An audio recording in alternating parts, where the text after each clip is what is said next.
redemption plan is that Jesus died on the cross and rose from the dead. He defeated death in the grave so that when we say yes to him, we can walk in freedom. And we are adopted by God as sons and daughters. We're given the authority to stand against our enemy in Jesus' name. And so this is the pivotal moment for Esther, where she had to choose between staying quiet or stepping into heroism. And walking in heroism is actually the third way that we see Esther walking in her identity.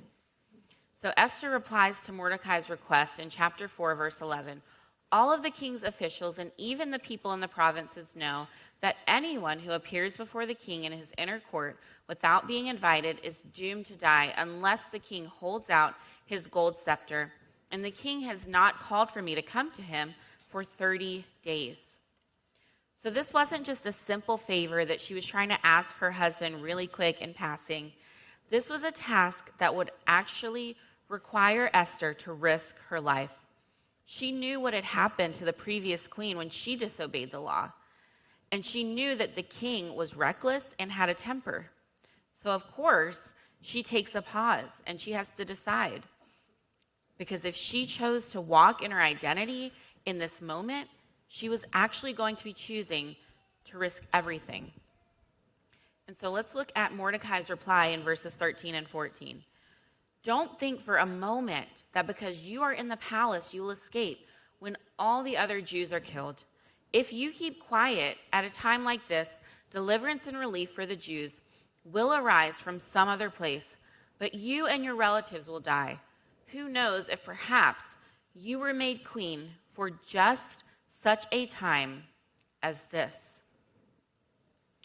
And Mordecai encouraged Esther by inviting her to remember that God calls us not only to walk in our identities, but when the time comes to actually step into our destinies.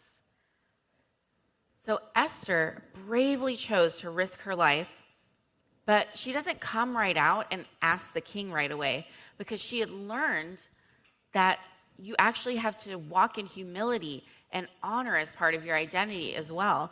And so she humbly asks for help. She goes to Mordecai and has him ask all of the Jews to fast. She asks all of her maids to fast so that she can prepare and go before God before she goes before the king. And then she spends a couple of days honoring both the king and Haman, her enemy, before coming out and asking and pleading for the lives of the Jewish people. And the king punishes Haman because she reveals his plot, and the king ends up sparing Esther's life. Yes, he did. And so Esther did choose to walk in her true identity. But she chose not to just reveal her nationality. She chose to put her faith into action. And by saying yes, she shows that she believes God as her father. She believes that he has chosen her and appointed her. She believes that all of the things that have happened in her life up to this point, God has used and appointed her for such a time as this. And so what does it look like for you to put your faith into action? What is that thing in your life that God is calling you to do right now in this season? Maybe you felt God calling you to join a connection group, but every time signups happen, you're like, I'm too busy right now. I'll catch it next time. Maybe something unjust is happening in your workplace, and you see how it's impacting your team or your clients, and you feel like you should speak up.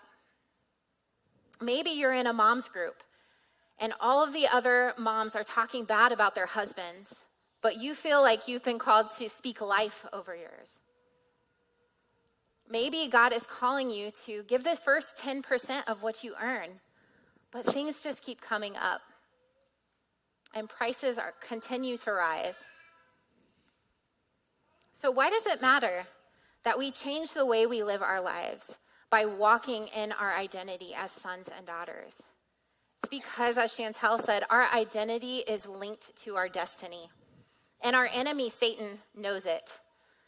And if he can keep us too proud to live a life in submission or constantly having a negative outlook, having a victim mentality, that he can keep us distracted and stuck and focused on all of the wrong things. Because he knows that when we walk in our identities, God is able to fulfill in us the destiny that he designed for us. And that directly messes with the enemy's plan to destroy us. That's right. And the enemy also knows that not only is our identity linked to our destiny, but it's also linked to the destinies of others. So the attack on Mordecai, it wasn't just an attack on him, it was an attack on the entire nation of Jewish people.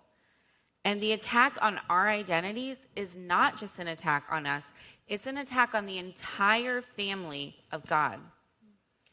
In week 1 of this series, Pastor Nicole told us to live in such a way that our obedience will bless generations that we have never even met. So I want to ask you today to think about this question. Whose identity and purpose could be the result of your obedience? Esther and Mordecai's destinies were completely intertwined. Mordecai's actions helped to elevate Esther to her place in the palace, and Esther's actions helped to elevate Mordecai. Yes, they did. And the entire Jewish race was spared because of both Esther and Mordecai's actions. And although Haman's original edict couldn't be revoked, the king decided to enforce another edict. Esther 8:11 says, "The king's decree gave the Jews in every city authority to unite to defend their lives. They were allowed to kill, slaughter, and annihilate anyone of any nationality or province who might attack them or their children and wives, and to take the property of their enemies." So what was decreed against them couldn't be reversed, but what was added empowered them to stand together and fight. And for us, our redemption plan is that Jesus died on the cross and rose from the dead.